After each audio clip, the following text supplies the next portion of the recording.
házasság szégyelgő tapasztalat szerint telefonszámos hirdetése az első napi jelentkezők átlagos száma 4, a második napi jelentkezők átlagos száma 2.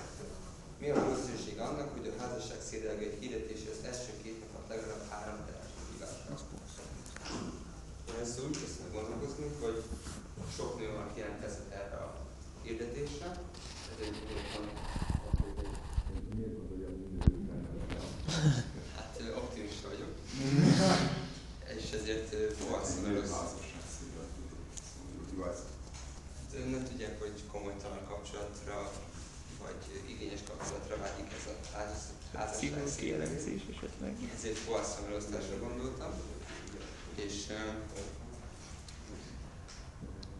az volt a kérés, hogy legalább 3 telefonhívást kap, szóval 3-tól mehet végtelenül, ezért a kedvező és a 0-t, 1-et és a 2-t kellett kiszednem, az 1-ből, egy valószínűségből, és ki kell ebből vonni azt az esetet, amikor a káza jelentkező nők száma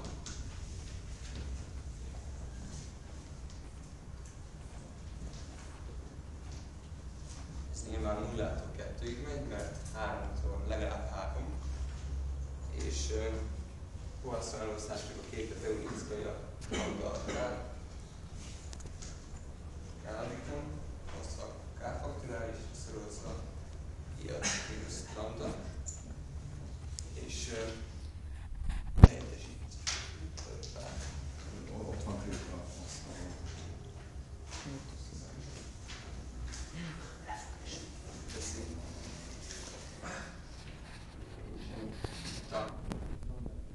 kell meghatározni. Ezt az első 2 napnak a összes jelentkezőnek a száma, a várható érték az 6 lesz. Így a képletben behelyettesítve 6 a kádikon, azt a K-faktorális, szóval össze éjjel mínusz 6. És itt ezt valaki kiszámolja. Jó, azt már nem kéne.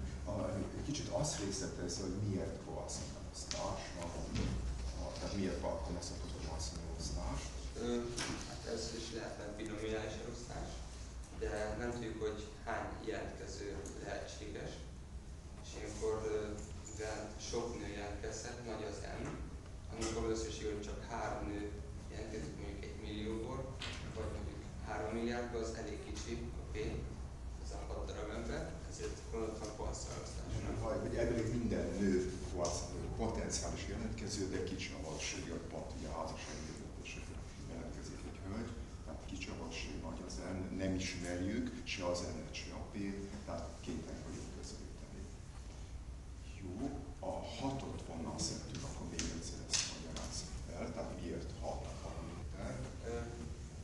Várható érték az, hogy 6 ember jelentkezik átlagosan. Itt kulcol az, hogy első nap átlagosan 4, illetve a második nap átlagosan 2, így 2 nap alatt átlagosan 6. És a kérdésem is ez volt, hogy átlagosan 2 nap alatt legalább 3. Igen, tehát tulajdonképpen azt az adatot nem használtuk ki, hogy az első napon 4, a második 2 az átlag, csak az összeget. Ez egy kis ötlet, de úgyis meg lehetne oldani, hogy kihasználjuk, csak akkor kicsit máshogy. Jó, tehát átlagosan 6 jön ki, akkor észrevesszük, hogy most jön a táblázat, Poisson elosztás, várható érték lambda, tehát pontosan a lambda egyenlő 6-tal. Ugye ezt a 2 lépést összekapcsoljuk, tehát átlagérték adott 6, paraméter lambda, egyenlő 6, és készen. Jó. Ez tehát az a feladatívus, amikor az elosztást családodott, és adott a várható érték. Ugye az előzőeknél kiszámoltuk a paramétereket, most még adva van, mert ugye rögtön ideírtuk, hogy a lambda egyenlő 6-tal, de ugye tudjuk azt, hogy a várható érték az 6. Tehát ez adott, ezért a 5. fejezetben való fordító típusú feladat. Kérdés lenne. Jó, nézzük akkor a következőt. 5-ös fejezet 10-es feladat. Nézzük olvasnak. Egy távolodról gyermeknek átlagosan a 10. próbálkozásra sikerül átugrani 4 méter. Mi a valószínűség, hogy a válogatón ezt a harmadik ugrásig sikerül? Na itt a próbálkozások száma, ezt ki kell számolni hogy mennyi a valószínűsége, hogy mondjuk először átugorja, plusz 1/10. Így innentől kezdve, hogy mondjuk másodjára ugorja át, az először így nem ugorja át, annak 0,9 a valószínűsége, és ez szorodik, hogy a másodjára átugorja. És itt a geometriai eloszlásra gondoltam, ugyanis az n esetből hanyadjára következik be az az eset, hogy átugorja, és a geometriai nem n esetből végtelen sok eset. Végtelenből, elnézést, végtelen esetből hanyadjára következik be. A képet az P a rádikon, az a 1 mínusz P. Fordítva 1 mínusz P a K-mínusz 1 P.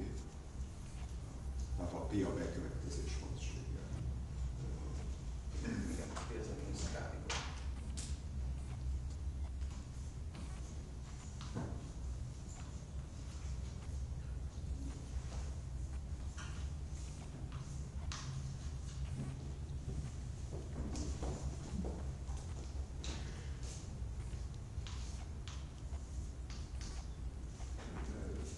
Tehát az a képlet, hogy 1 mínusz P a K-mínusz 1 rendszer P.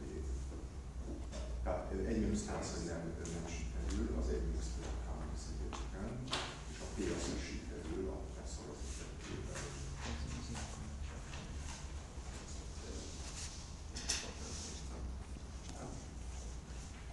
Ezt törjük.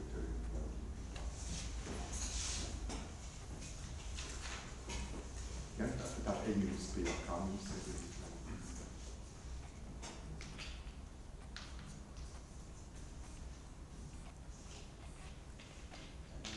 K-mínusz 1-en, ugye K-mínusz 1-szer nem sikerül, és egyszer sikerül szorozatókkal.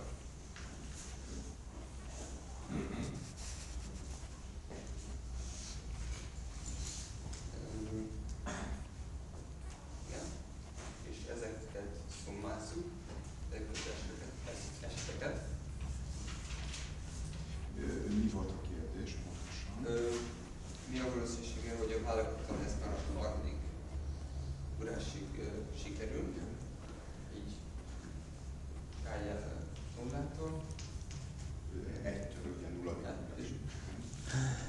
1-től 3-ig, és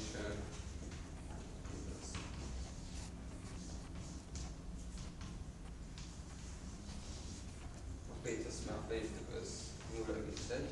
Jó, még arra rákérdeznék, hogy miért 0,1. Összesen van 10 ugrásunk, és a képlet szerint az 1/P ezzel egyenlő. És ebből a P az 1/10. Na, egy picit másképp kell elmondani. Tehát ugye az van a feladat, hogy átlagosan a 10-re következik be az, hogy először. Ugye ezt mondja. Tehát az M az egy átlag érték. Na, tehát nézzük azt, hogy mikor következik be először. A feladat azt mondja, hogy ez az először átlagosan 10. De tudjuk, hogy geometriai eloszlásról van szó, megint jövünk a táblázatba, és azt mondjuk, hogy a geometriai eloszlásnál az átlagérték pont a paraméter reciproka. Ugye akkor itt jön a második sor, itt jól írta, csak így kell elmondani. Tehát a paraméter reciproka 10, ezért van az, hogy a paraméter rendszer, tehát innen következik a P 0,10. Tehát hasonlóan gondolkodunk itt előbb, neveztes eloszlás, átlagérték